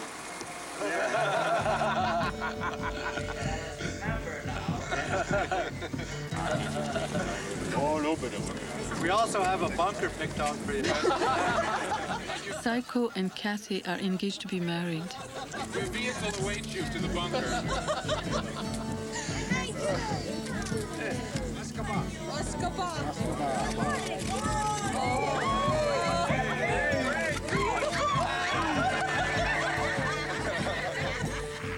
In the journalist bunker in Oka, they watch as the SQ protected by the army raids Tekakwitha Island in Ganawagi.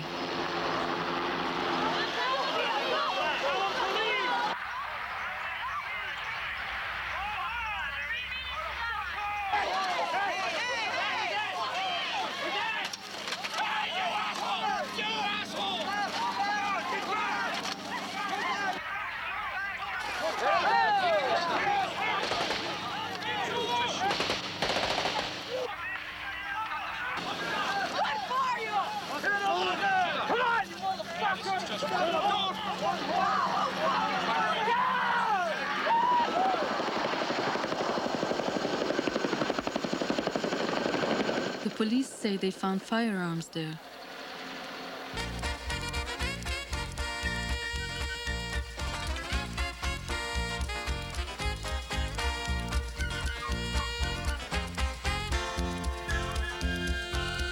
Tell me why you need guys in riot gear and Chinook helicopters to cart away dozens of cases of beer? No. Wait, are you confused and perplexed by it? No. Why are they doing it? The Chinooks and the helicopters were not here for the beer. I'm sure you know that. Thank you. People are leaving the peace camp under pressure from the SQ.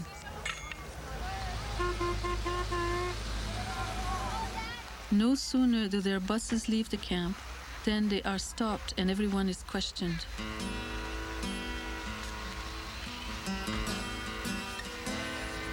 Okay, what's your name?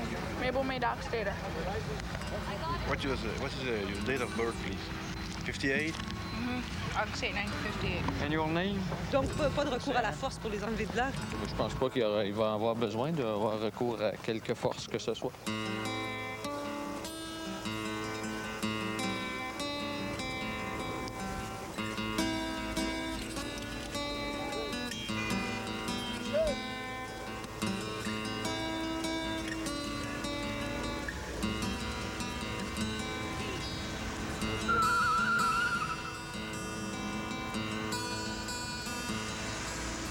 I live here. You block the traffic. And you block the traffic. Move your I car, fucking please. live here. Move your car, please. Get off the fucking road. You Come work on. for us. Come You on. work for Canadians.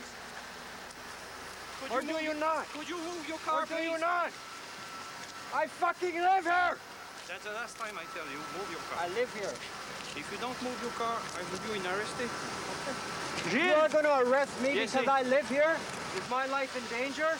To go to my home? Who do you work for? Canada or somebody else? I don't speak French. I don't have to speak French. Okay? I'll get in my car. I'm going home, though. Déplacez votre voiture, s'il vous plaît. I'm going this way, where I live. I'm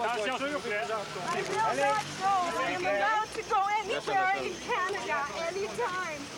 I'm a citizen of this country. I'm a property owner in Oka. I can do what I like. I want to take these people. I have not the authority for say you to go.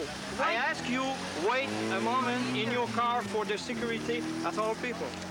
Yeah, but why can't we just leave? Then it'll be Wait a secure. few minutes, okay? A few minutes. How Wait. long? I don't know, maybe 15 minutes. Put your car there. You just said a little while ago that as soon as she got down here to say that she was taking her to Oh, you her speak place, too fast for me, I'm sorry. we could go. Did you speak slowly? No. I don't speak English very well. said- If you don't speak too fast, if you speak too fast, I don't understand. I'm sorry. I have leased my property to these people. We check that, madam, if you lose your property, is not, we don't applique.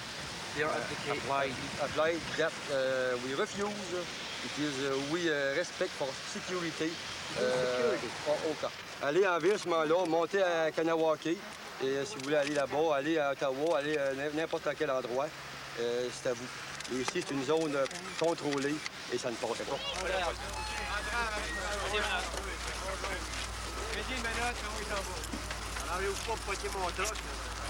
No fucking rights? Sure, arrest the man who wants to stand up for people. No, you guys couldn't even answer us. You couldn't even answer us. And then you go and arrest my husband. You stand back and you laugh at us like we're a bunch of goddamn idiots. We're standing up for our rights. I got a daughter in this car. Leave me alone. Listen, I just...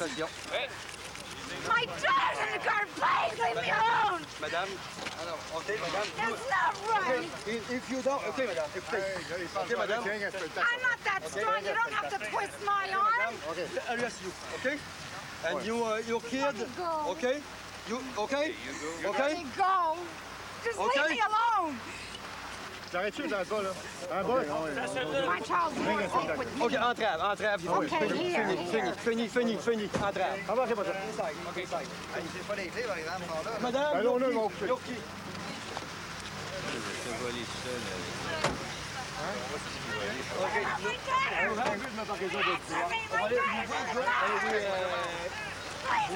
Your friend. He come for you.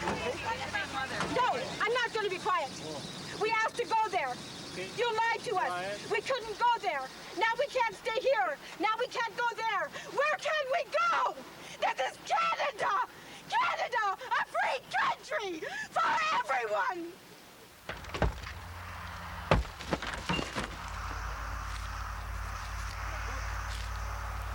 Yeah, we're just trying to get food and clothing in. It's the first time we tried with clothing, and apparently they don't want clothing in. The guys that are in there are still wearing the same clothes since July 11th, and fall is coming. There's women, children in there, and we brought warm clothing like socks and jogging pants and jogging sweater, things like that. At the present time, there are about 20 women and 8 children there. And certainly these women and children are not terrorists, and they don't deserve the treatment they are getting. They don't allow me to see my daughter. They won't allow us to take warm clothing. And they are now threatening to cut off the food supply.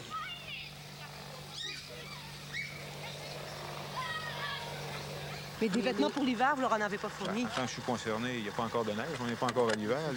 Il fait froid? Il y a des maisons, il y a chauffage à l'électricité. En tant que je suis concerné, il n'y a pas de warrior qui couche à l'extérieur. Alors, ils ont été forcés d'aller chercher ce que vous avez pas Non, vu, là, vous me faites dire des choses que je n'ai pas dit. Ils ont tout simplement vandalisé des maisons, et puis je vous dis qu'on les a vus sortir avec des vêtements et des cannes de conserve. You guys should just leave it open. You know, no, we're not going over there. Getting food into the treatment center is becoming more and more difficult. There's my rations. What's the rest?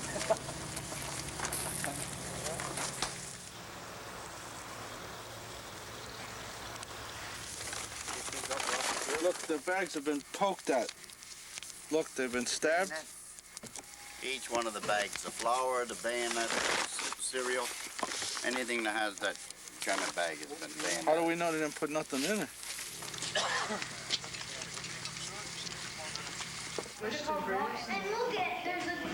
Every orange is pierced, and our bananas are very ripe, even squished. This is just soft in my hand. Look at this. Squished out. This oil is empty, basically. It has been pierced by something and leaked out all over, created a mess. Bacon, they're going to cholesterol it to death.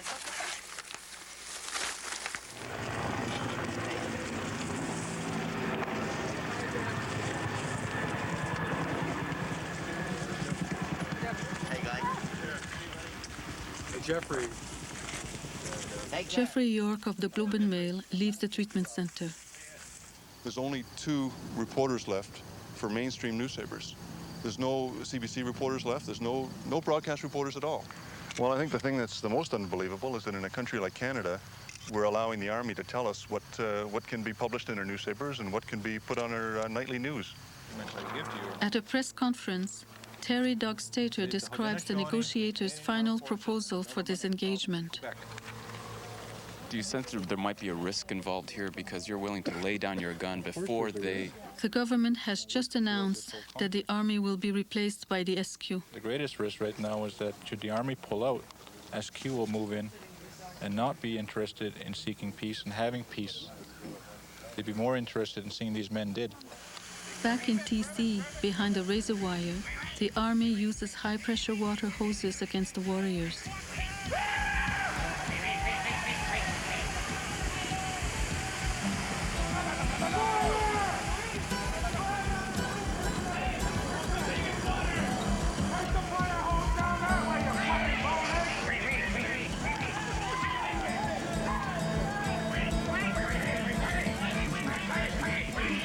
They threw condoms full of water at the soldiers.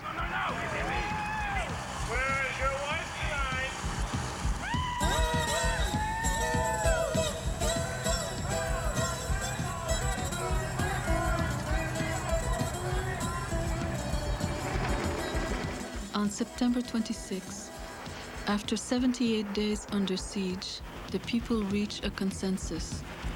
They will walk out of TC. For the moment, we have to endure persecution.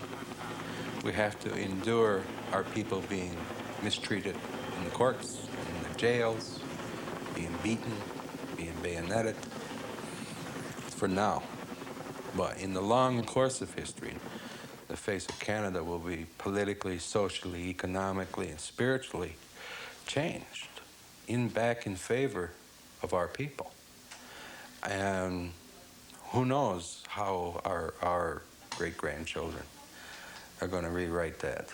And that's totally up to them. But we will at least be able to leave the earth knowing that while we were here, we did all that we could to set in motion for them a better future. And so for me, that's what Kanehsatake is about.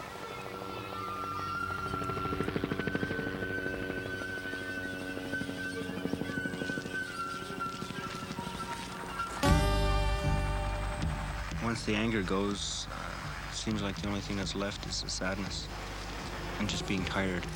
So I think I would like to just get away and not remember, not think about it for a while, just rest and kind of heal. I'm with good people. Through all this time, the people took strength from ancient spiritual ceremonies. Now they prepare themselves to face whatever awaits them outside. Having these ceremonies, you know, started realizing who I am. I didn't come here to kill people, you know. I just came here to protect the land.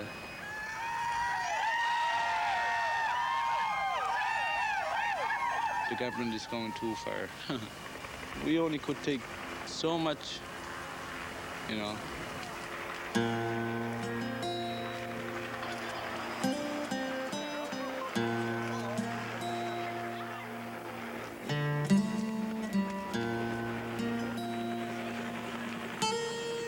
There were never more than 30 warriors here in TC, and one spiritual leader, one traditional chief, 19 women, and 7 children.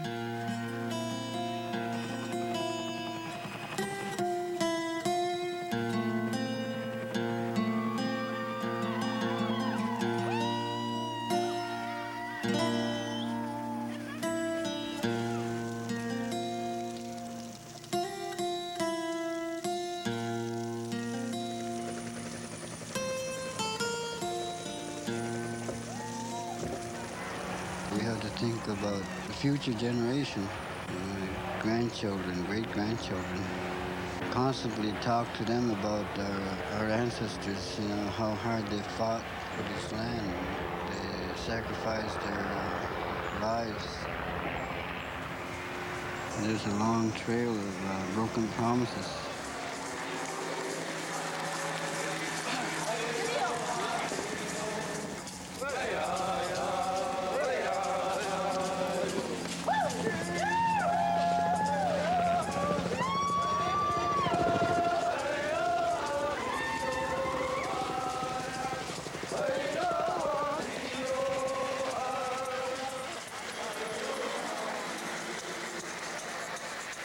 They were prepared for anything. If the people from TC came out, they weren't surrendering. They didn't have their hands held above their heads. They were going home. But the spirit was there. We never surrendered. It was an exit.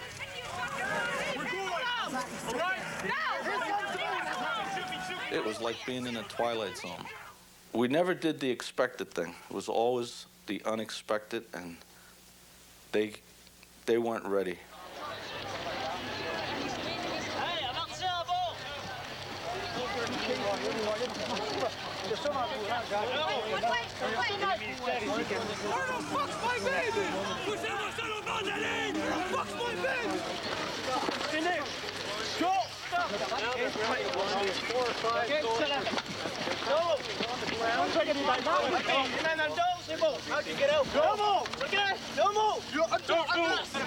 Okay, les journalistes, back off a bit. Back off. Back off. Back off, please.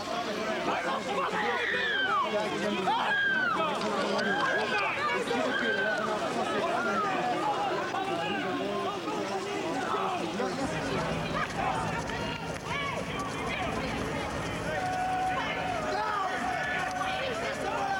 It was bad enough for us, the women.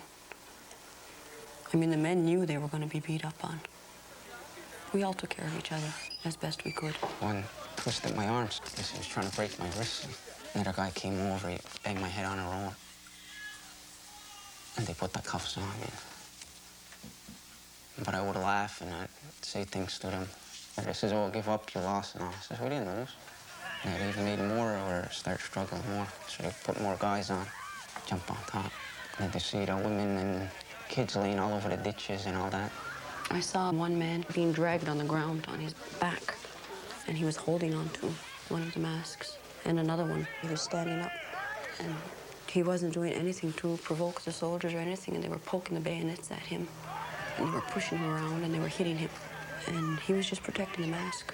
The little boy couldn't get over the wire, and I grabbed him by the collar, and in the confusion, he just got lost with his mom and that. So when I had him, she was laying face down on the ground, and they had handcuffed her with the metal handcuffs. And then she had a pack on her back, and she was hurting. So they couldn't get the satchel off her back. So they says, cut it off with a knife. Well, the boy had seen this, and now he was crying. The 14-year-old girl was bayoneted in the chest. She was protecting her 4-year-old sister, and it was really awful. What saved her from that bayonet going straight in instead of sideways? Must have been the spirits on our side.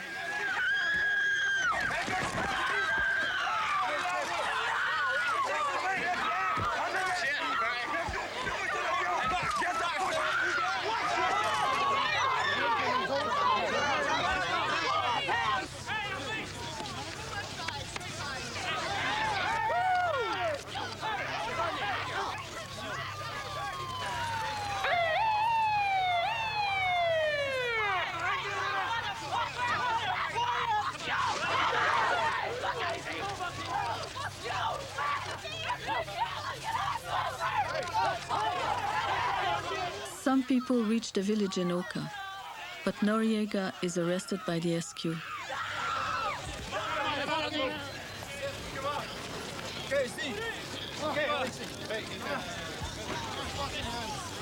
Okay, go, SWAT, go!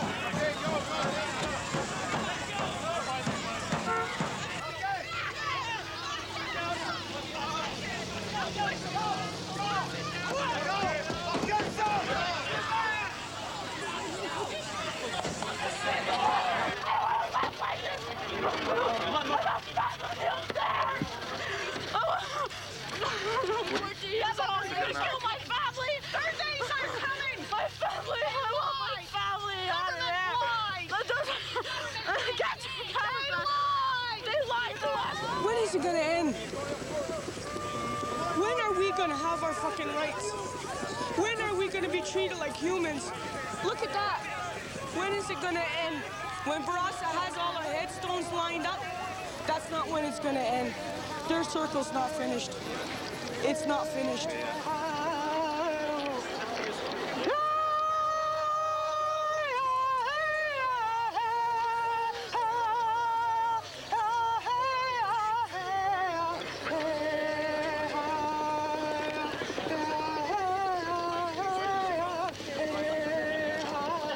They got us leaning against the bus and they started putting the plastic handcuffs on, and then we got inside and somebody had a fingernail clipper, and as they came in we were snipping them off. So we had a whole bunch of these plastic bands, and finally then I threw them out the window. A little while later, all of a sudden the MP passed by, he sees them on the ground. I don't know if he knew where it came from, but everybody had no handcuffs except the ones that had the metal handcuffs. Then we start rocking the bus like crazy. We sang some traditional songs and just to comfort everybody. And we just knew we had to stay strong and not to be afraid. The MP says, if anyone makes a move, shoot him. Just shoot him. Now, if he'd have known nobody had handcuffs on, we could have jumped him, but it was over. It was finished. When they found out that we were family people, they thought we were going to have records as long as our arm. There was families, husbands, wives, children. Who's going to leave their family behind?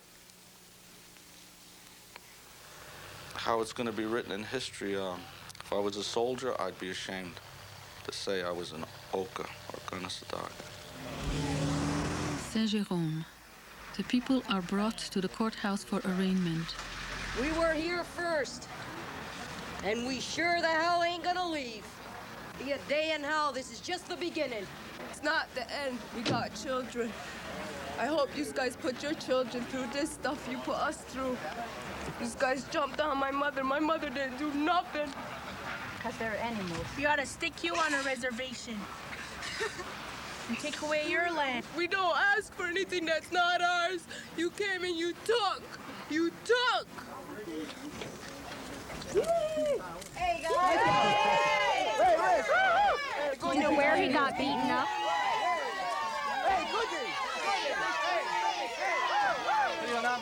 Did we save any children? If we did, it was worth it. Here. Stay strong!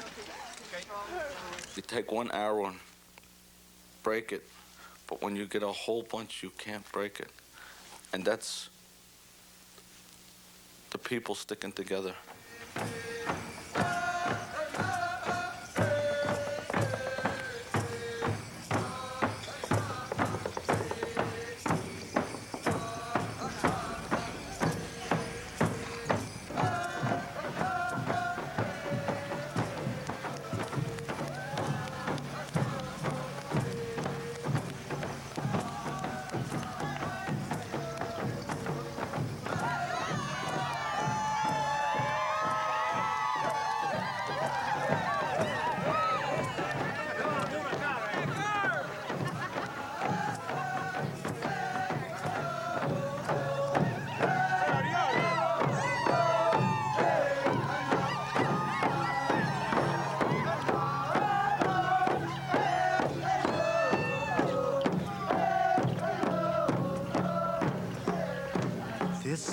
is ours. Ours as a heritage given to us as a sacred legacy. It is a place where our fathers lie beneath those trees. Our mothers sang our lullaby, and you would tear it from us and leave us wanderers at the mercy of fate. July 1992. All but 3 of the defendants in the Oka trial are acquitted by a jury. The cost to the federal and provincial governments was over $155 million. Mayor Ouellet was re-elected, and the land issue is still not resolved. Mr. Riptazit Gitpu, the general, known as Tom Poe, a Mi'kmaq from Eskasoni, died February 1992. He was 49 years old. He had taken part in the resistance at Wounded Knee, Ganyage, Restigouche, Akwesasne, and Kanehsatake. Go back to the learning spiritual ways. And that way everybody will be strong.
That's a part of us. That's a part of me. These trees are the biggest ones I've seen in our territory. Before the Europeans came, we had trees like this all over the place. We were a small number of people, but the quality of the people that were there was